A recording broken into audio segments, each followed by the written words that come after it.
واصل الفريق الأول للكرة الطائرة بالنادي صدارته للدوري بعد أن تابع تألقه في الجولة الثانية من عمر المسابقة، والتي أقيمت من نظام التجمع في الصالة الرئيسية بالمجمع الرياضي بصحار. ففي المباراة الأولى نجح الفريق في كسب الكلاسيكو أمام السيب ب3 أشواط مقابل شوط، في لقاء تأخر فيه الأخضر بشوط قبل أن يستعيد سيطرته ويكسب نتيجة المباراة بالعلامة الكاملة، حيث شهد اللقاء تألق المحترف البرازيلي كارلوس.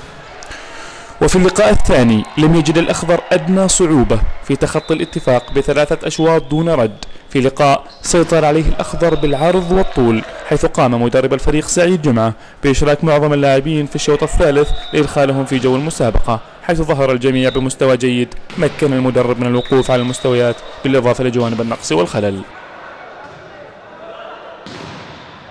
أما في اللقاء الثالث والذي جمع الفريق بمنافسه على الصدارة نادي صحم حامل اللقب، تمكن الأخضر من الفوز بجدارة واستحقاق ب3 أشواط مقابل شوط، في لقاء جماهيري ضجت به الصالة الرئيسية بالمجمع الرياضي بصحار، حيث تألق الأخضر وأكد علو كعبه هذا الموسم في مواجهاته أمام صحم.